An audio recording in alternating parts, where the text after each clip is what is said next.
నమస్తే, welcome to Telugu రాజ్యం. ఈరోజు మనతో పాటు ఉన్నారు సీనియర్ అనలిస్ట్ భరద్వాజ్ గారు. వారితో మాట్లాడేద్దాం. సార్ నమస్తే. నమస్తే అండి. సార్, కాక్రోచ్ జనతా పార్టీ యొక్క ఫౌండరు అభిజిత్ దీప్కే అనే వ్యక్తి ఎవరు, అసలు అతని నేపథ్యం ఏంటి, తర్వాత అతను వెలిగించిన ఈ మంట ఒక వైల్డ్ ఫైర్ లాగా చాలా విస్తృతంగా అయితే స్ప్రెడ్ అయిపోయింది. చాలా వేగంగా కూడా అది స్ప్రెడ్ అవుతోంది. ఇంకా జెన్జీ యూత్ అయితే విపరీతంగా అట్రాక్ట్ అయిపోయారు.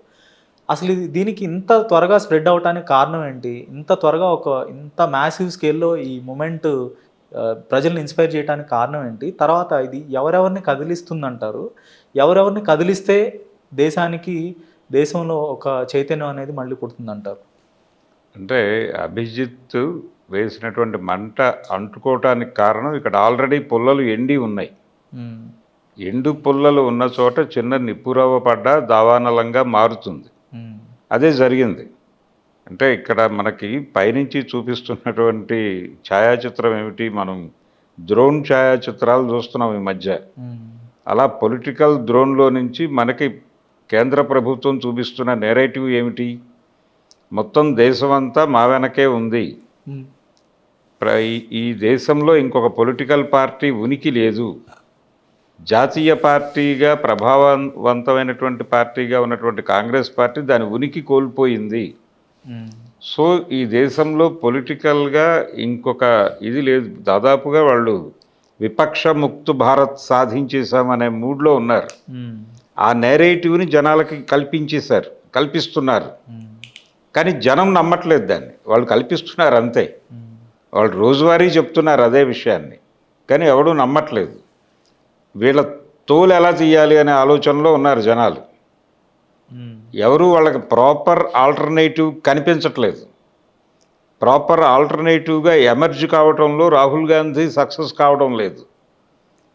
అందుకని ఆ అన్రెస్ట్ ఉంది. ఒక సరైన సమయంలో సరైన నాయకత్వం లేదు మన దగ్గర అనే ఇబ్బంది అయితే జనాలు పడుతున్నారు.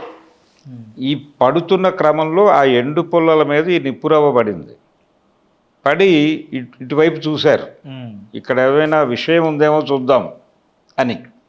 ఇక్కడ పరిస్థితి ఏమిటి, ఇతని గొడవ, ఇతను ఒక ఆదర్శవంతమైనటువంటి అభిప్రాయాలు ఉన్నవాడు.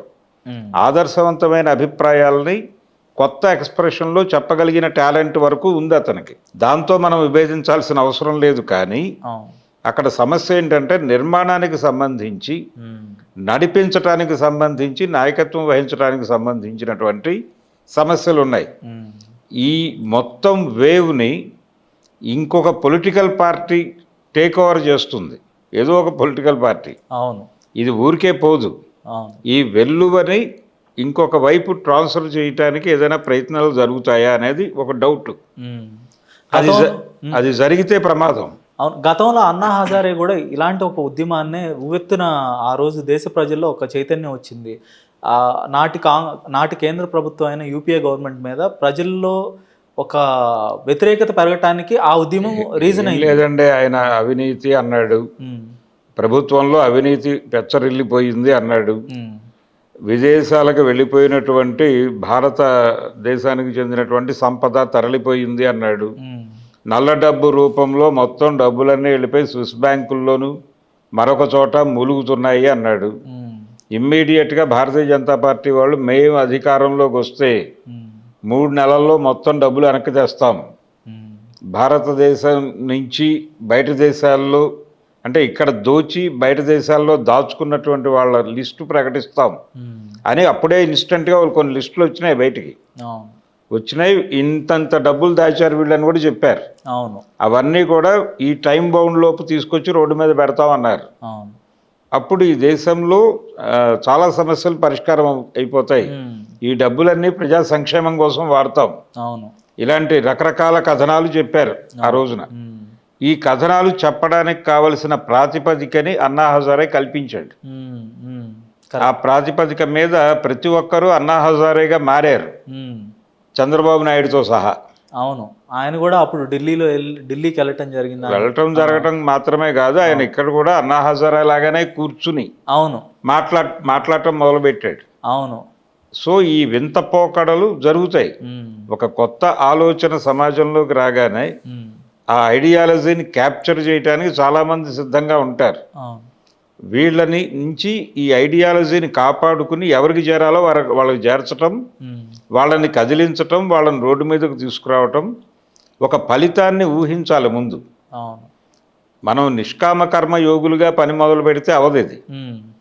కామయోగులుగా మాత్రమే ఉండాలి. అవును. కామయోగం అంటే నీకు ఒక కోరిక ఉండాలి, నీకు ఒక శత్రువు ఉండాలి, ఉమ్. ఆ శత్రువుని నువ్వు ప్రొజెక్ట్ చేయాలి. ఉమ్. అంతే తప్ప గాలిలో బాణాలు వేసి చీకట్లో యుద్ధాలు చేస్తే కుదరదు. ఉమ్. ఇప్పటి వరకు ఇతను మాట్లాడిన మాటల్లో క్లియర్గా శత్రువు ఎక్స్పోజ్ కాల. ఉమ్. ఆయన మాట్లాడుతున్నాడు, ప్రభుత్వం గురించి మాట్లాడుతున్నాడు, కానీ ఉమ్. విధానపరమైనటువంటి సిద్ధాంతపరమైనటువంటి అంశాలేవి లేవు ఇప్పటిదాకా. లేదు సార్, నేను నిన్న ఒక పోస్టర్ని అయితే చుట్టం జరిగింది.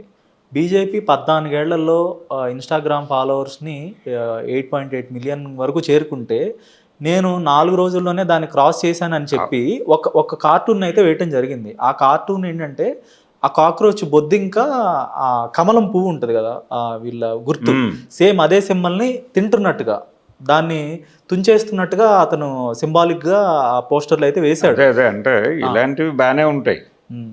కానీ ఓపెన్గా ఒక క్రిటిసిజం ఓపెన్ అయిపోవాలి. ఈ రోజు పొద్దున చూస్తేనేమో అతను ఒక సపరేట్గా మరొక వీడియో చేశాడు. ఆ వీడియోలో అతను ఏం చెప్పాడంటే, నేను 4 రోజుల్లోనే క్రాస్ చేయగలిగాను 14 ఏళ్ల బీజేపీ ఓకే చేశాను. ఇప్పుడు మనం వాళ్ళని క్రాస్ చేయగలిగినప్పుడు బీజేపీ యొక్క ఫాలోవర్ సంఖ్యను కూడా తగ్గించగలం. మనం ఇది చేసినప్పుడు అది కూడా తగ్గించగలం. తగ్గించగలగడానికి పిలిపించాడు, యువతకి పిలిపించాడు. దాన్ని అన్ఫాలో చేయండి, బీజేపీని అవసరమైతే బ్లాక్ చేయండి అని సూటిగా బీజేపీ. మీరు ఎంతసేపు డిజిటల్ ఏరియాలో మాట్లాడుతున్నారండి, గంట నుంచి. డిజిటల్ తీసి పక్కన పెట్టమన్నా నేను. ఓకే, డిజిటల్ ఓకే, నీ ప్రజెన్స్ అద్భుతం, నువ్వు చెప్పిన మాటలు అద్భుతం, కానీ ప్రోగ్రామ్ ఇవ్వాలి కదా. నువ్వు యువత వస్తుంది, యువత చేసుకుంటుందా? ఇప్పుడు ఒక ఐడియా నువ్వు ఇచ్చావు, నీకు కనెక్ట్ అయ్యారు జనాలు. కనెక్ట్ అయిన తర్వాత ఓకే బాస్ అంటే కుదరదు కదా. ఓకే, వాళ్ళ అకౌంట్లు డియాక్టివేట్ చేసుకుంటారు, లేకపోతే వాళ్ళు ఫాలో అయి ఉంటే ఒకవేళ భారతీయ జనతా పార్టీని అన్ఫాలో అవుతారు, అన్ఫ్రెండ్ అవుతారు, ఇవన్నీ జరుగుతాయి. కానీ ఇది కాదు విషయం, దీన్ని మించిన కథ ఉంది ఇక్కడ. ఈ కథలోకి నువ్వు ప్రవేశించి అసలు బీజేపీ ఎమర్జ్ కావడానికి దారితీసిన పరిస్థితులు ఏమిటి ఈ దేశంలో? వాళ్ళు సక్సెస్ఫుల్గా ఇంకొక 5 ఏళ్ళు పరిపాలిస్తారు. ఈ 5 ఏళ్ళు కాదు, నెక్స్ట్ 5 ఏళ్ళగా వాళ్ళకేమీ ఆల్టర్నేటివ్ లేదు అక్కడ. కాంగ్రెస్ పార్టీ వచ్చే ఎన్నికల్లో గెలుస్తుందనే కాన్ఫిడెన్స్ ఎవరికైనా ఉందా ఈ దేశంలో? సీరియస్గా రోడ్డు మీదకి వెళ్ళి మైకులు పెట్టి అడగండి. 20 మందిని అడిగితే కనీసం 5గురు కాన్ఫిడెన్స్ ఉంది మాకని చెప్పినా గొప్పే. 15 మంది నో చెప్పి 5గురు ఓకే చెప్పినా అద్భుతమైన విజయమే. అలా చూడాల్సిన పరిస్థితి కల్పించారు వాళ్ళు. అంటే కాంగ్రెస్ గెలుస్తుందా ఓడుతుందా అనేది పక్కన పెడితే మీకు అదే 20 మందిని అడిగితే మీరు బీజేపీ పాలన పట్ల సంతృప్తిగా ఉన్నారంటే ఎంతమంది చెప్తారంటారు? సంతృప్తికరంగా ఉన్నాము అనే చెప్పే వాళ్ళ సంఖ్య గణనీయంగా ఉందండి. వాళ్ళు రకరకాలుగా సాటిస్ఫై అవుతున్నారు. ఓకే, రకరకాలుగా సాటిస్ఫై అవటము, అన్రెస్ట్ ఉంది మనసుల్లో. బహిరంగ వ్యక్తీకరణ దగ్గర రకరకాల గొడవలు ఉన్నాయి. వాళ్ళు ఇంకెక్కడో మాట్లాడతాడు. జనాల ఇంటిగ్రిటీ కోల్పోయారు. ఆ ఇంటిగ్రిటీ కోల్పోవడం అనేది ఒక అడ్వాంటేజ్గా మార్చుకుంది భారతీయ జనతా పార్టీ. అంటే ఇదివరకు హిందూ సమాజంలోనే ఉదారవాదం ఉండేది బలంగా. ఆ ఉదారవాదాన్ని చంపేశారు వీళ్ళు. అందుకనే మన తనికెళ్ళ భరణి లాంటి వాడు వెళ్ళి ఆయన చేతులు ముద్దాడి వచ్చాడు. చూసాం కదా బేగంపేట ఎయిర్పోర్ట్లో విన్యాసాలు. సో ఇలాంటి పరిస్థితి ప్రపంచంలో చాలామందికి ఉంది. వాళ్ళ మనసులో చిరాకు ఉంటుంది, కానీ మీరు మైక్ పెట్టగానే అంతకుమించి ఆల్టర్నేటివ్ ఏముంది అంటారు.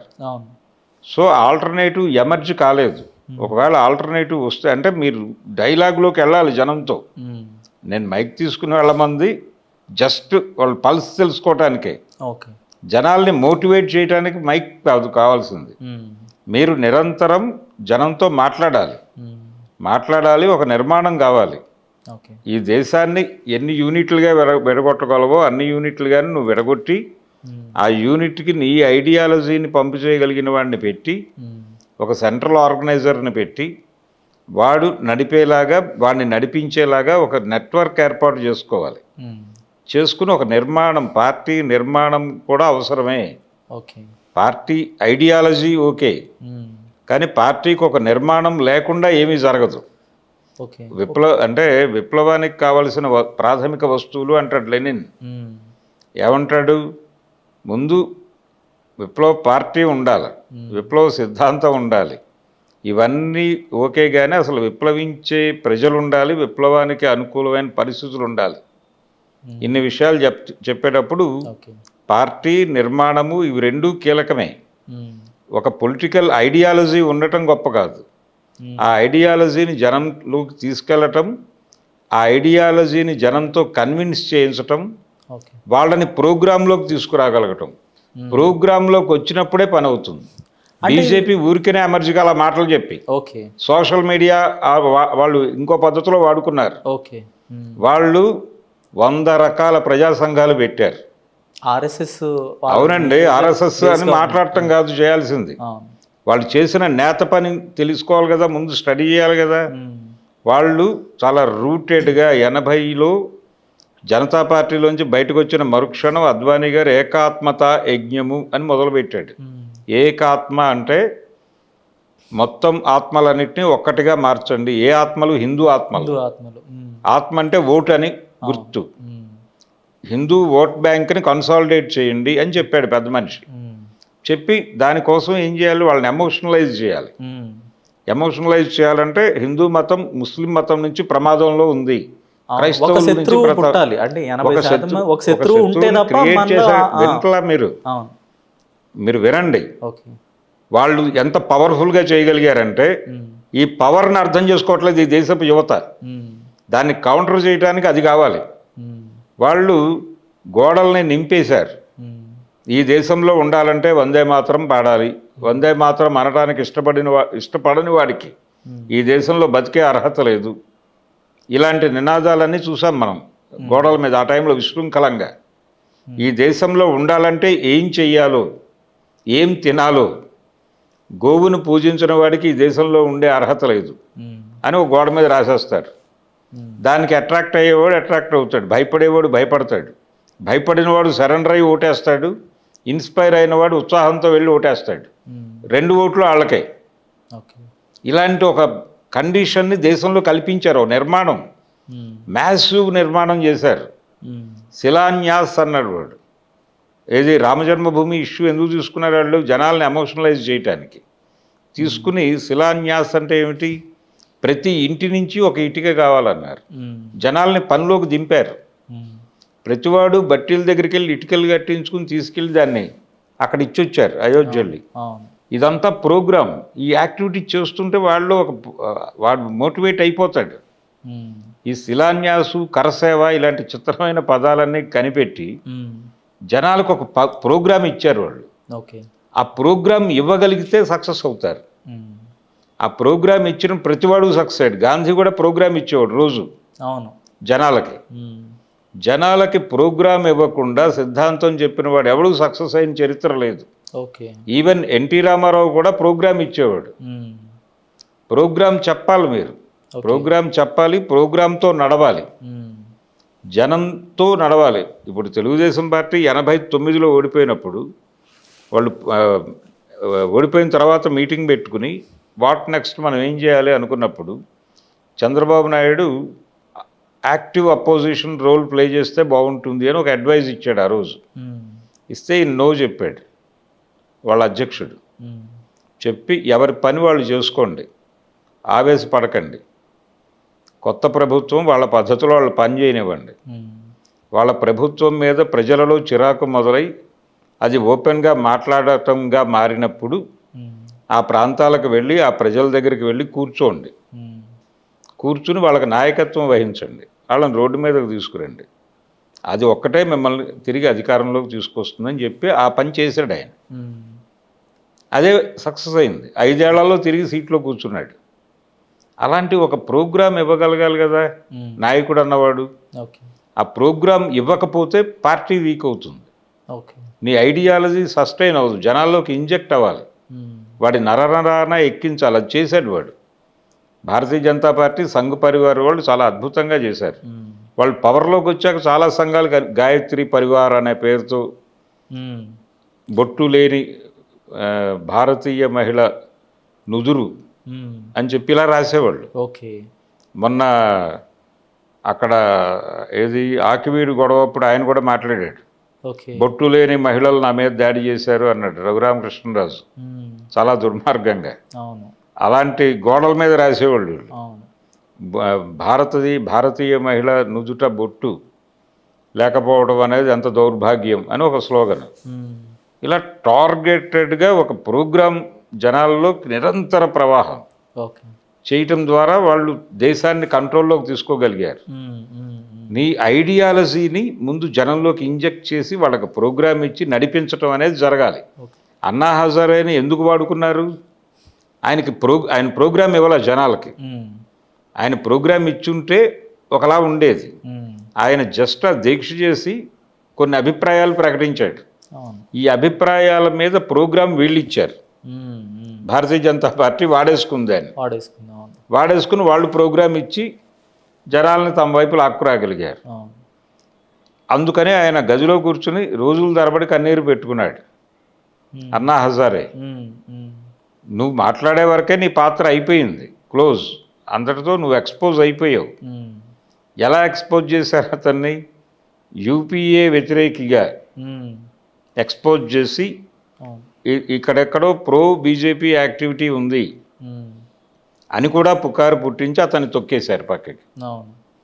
ఇది కుట్ర, వీళ్ళే చేశారు. అది కూడా బీజేపీ చేసింది. ఓకే. వీళ్ళ గ్యాంగ్స్ ఉంటాయి కదా, సోషల్ మీడియా గ్యాంగ్స్ చేసిన పని అది. వారు పక్కకి వెళ్ళిపోయారు. వారిని పక్కకి పంపించడమే వీళ్ళ ప్రోగ్రాం. కేజ్రీవాల్ని కంట్రోల్లో తీసుకోవడానికి ఎన్ని రకాల మెలికలేశారు. ఇలాంటివే వాళ్ళ జీవితం. వాళ్ళు చాలా ప్రోగ్రాముడ్గా ఉంటారు.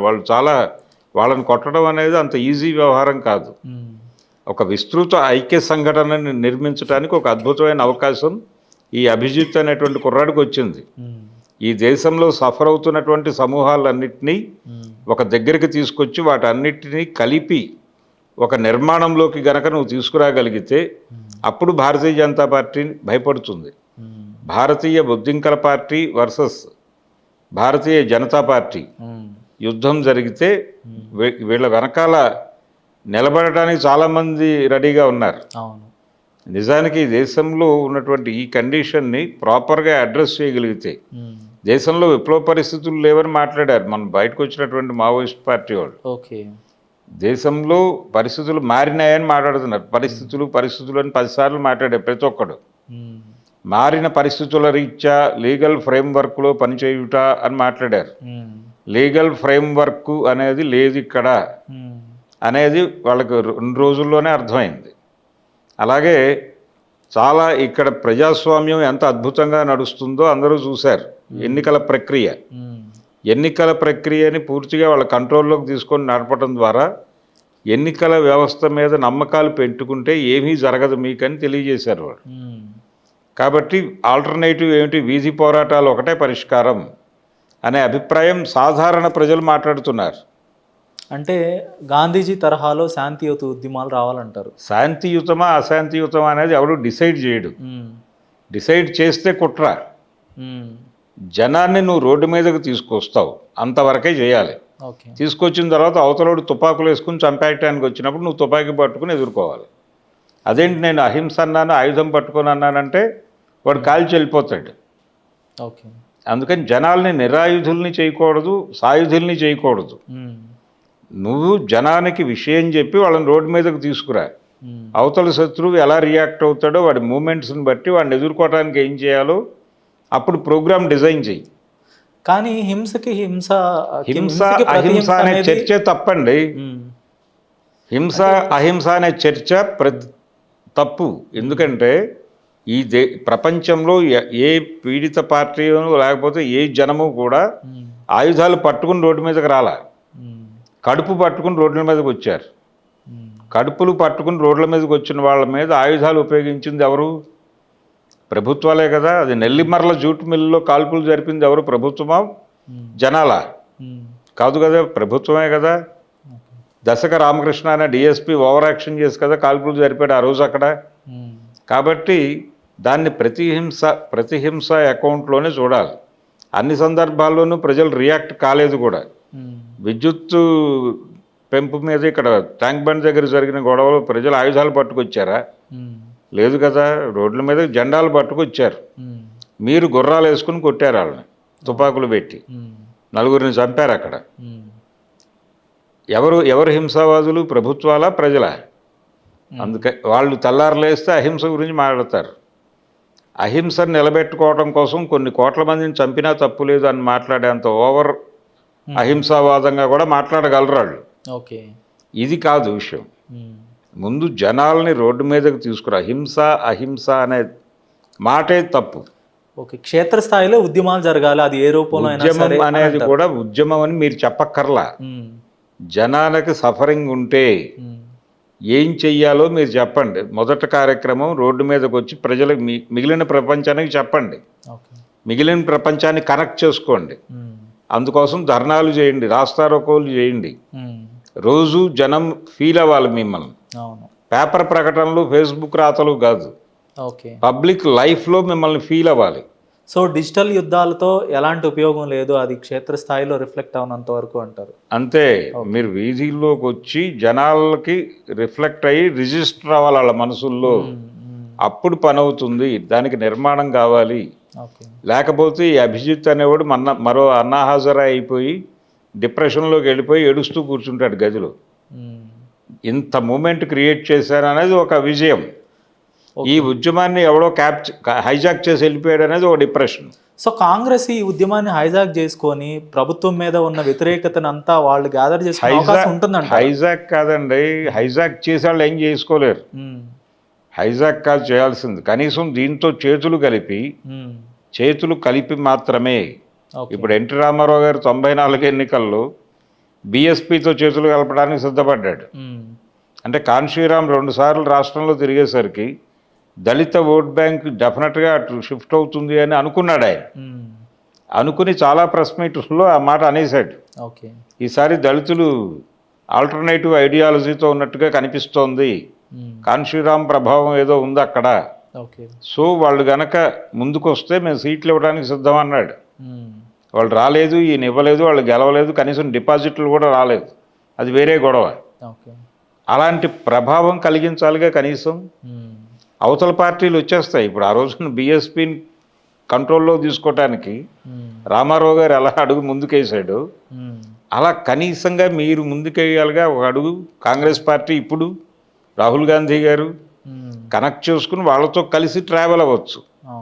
కబ్జా చేయటం కాదు, వాళ్ళ సలహాలు తీసుకుంటూ వీళ్ళకి నిర్మాణం ఉంది కాబట్టి ఈ నిర్మాణాన్ని, ఆ ఐడియాలజీని వాడుతూ జనాల్ని మేలుకొల్పడానికి ఒక కార్యక్రమం తీసుకుంటే బాగానే ఉంటుంది. బీజేపీ అలా చేయలే. యాక్చువల్గా అన్నా హజారే రెచ్చగొట్టాడు జనాల్ని. ఆ రెచ్చగొట్టడం అనేదాన్ని వాళ్ళు పొలిటికల్గా వాడేసుకుని గెయిన్ అయ్యారు. ఇక్కడ అది కాదు చేయాల్సింది. వీళ్ళు చేయవలసిన పని మీ అభిప్రాయాలు మా నిర్మాణాన్ని లింక్ చేసి ఒక ప్రయోగం చేద్దామని రాహుల్ గాంధీ సీరియస్గా వెళ్ళి అతనితో కూర్చుని మాట్లాడితే పని అవుతుంది. ధన్యవాదాలు sir. Thank you. Hello, Telugu రాజ్యం ఛానల్ చూస్తున్నారా? సామాజిక, రాజకీయ, జీవన చిత్రణే తెలుగు రాజ్యం. అతిశయోక్తులు, అసత్యాలు ఉండవు. రాజకీయ కోణం కాదు, ప్రజా కోణమే కొలబద్ద. తెలుగు రాజ్యం వీక్షణ మీ ఉత్తమ అభిరుచికి నిదర్శనం.